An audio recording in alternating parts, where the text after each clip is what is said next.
ஹரே கிருஷ்ணா. திருப்பாவை பாசுரம் 17.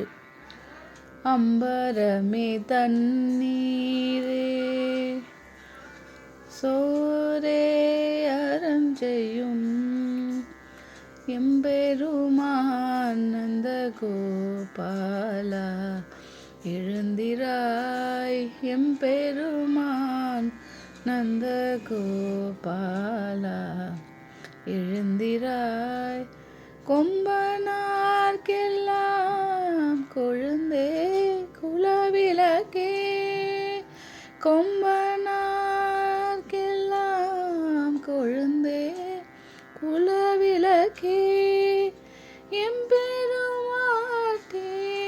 சோதாய் அறிவுராய் அம்பரம் மூடறுத்து ஓங்கே உலகளந்த அம்பரம் மூடறுத்து ஓங்கே உலகளந்த உம்பர்கோமானே உறங்காது எழுந்திராய் செம்போர் கழடி செல்வா பலதேவா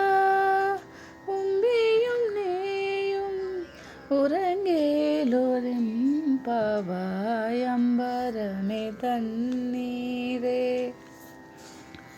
கோயில் காப்போனின் இசைவினையும் வாயில் காப்போனின் இசைவினையும் ஒருங்கே பெற்று நந்தகோபாலனின் திருமாளிகைக்குள் உள் நுழைந்த திருவாய்ப்பாடி பெண்கள் நந்தகோபாலனின் கொடைச்சிறப்பினை விளக்கமாக கூறி அத்தகைய வள்ளல் தங்களுடைய வேண்டுகோளினையும் மறுக்காமல் ஏற்று தங்களுக்கு உதவி புரிய வேண்டும் என்று கேட்டுக்கொள்கிறார்கள்.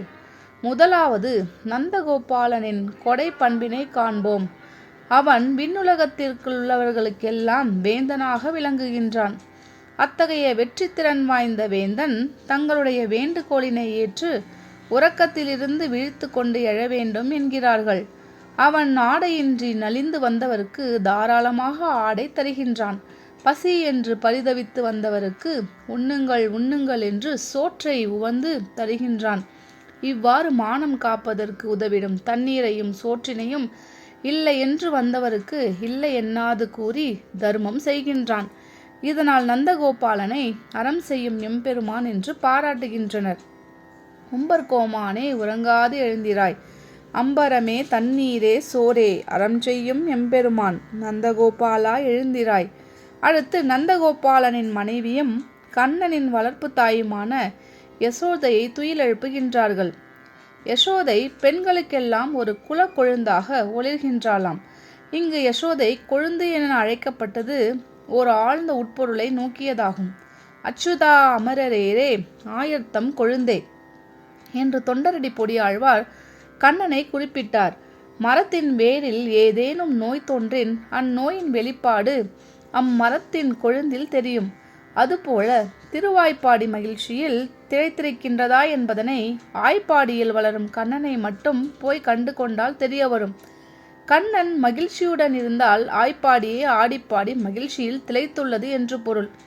அவ்வாறே இங்கு யசோதா பிராட்டி கொம்பனார்க்கெல்லாம் கொழுந்தே என்று குறிக்கப்பட்டிருப்பதன் நோக்கம் யசோதை ஆய்ப்பாடியில் மகிழ்ச்சியில் திளைத்துள்ளாள் என்றால் ஆய்ப்பாடியே மகிழ்ச்சியில் திளைத்திருக்கிறது என்று பொருள்.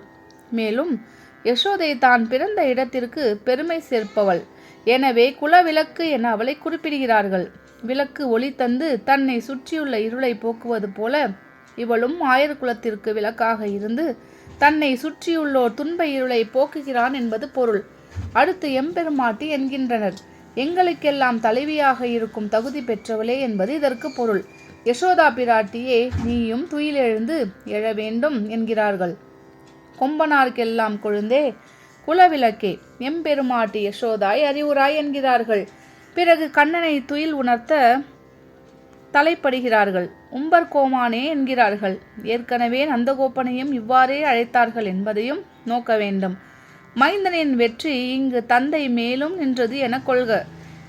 விண் நாட்டவர் தேவனாக விளங்குகின்றானாம் கண்ணன். அவன் உறங்காமல் துயிலுணர்ந்து எழ வேண்டும் என்கிறார்கள். உம்பர்கோமானே உறங்காது எழுந்திராய் என்கிறார்கள். அடுத்து கண்ணனின் அண்ணன் பலதேவனை எழுப்புகிறார்கள். செம்பொன் கொண்டு செய்த வீரக்கழல் அணிந்த அடியினையுடைய செல்வனே பலதேவனே, உன் தம்பி கண்ணனும் நீயும் உறங்காதீர்கள், எழுந்து எங்களுக்கு அருளுங்கள் என வேண்டிக் கொள்கிறார்கள். செம்பொற்கடலடி செல்வா பலதேவா, உம்பியும் நீயும் உறங்கேலோர் எம்பாவாய் என்பது அவர் தம் விண்ணப்பமாகும். ஆண்டாள் திருவடிகளே சரணம்.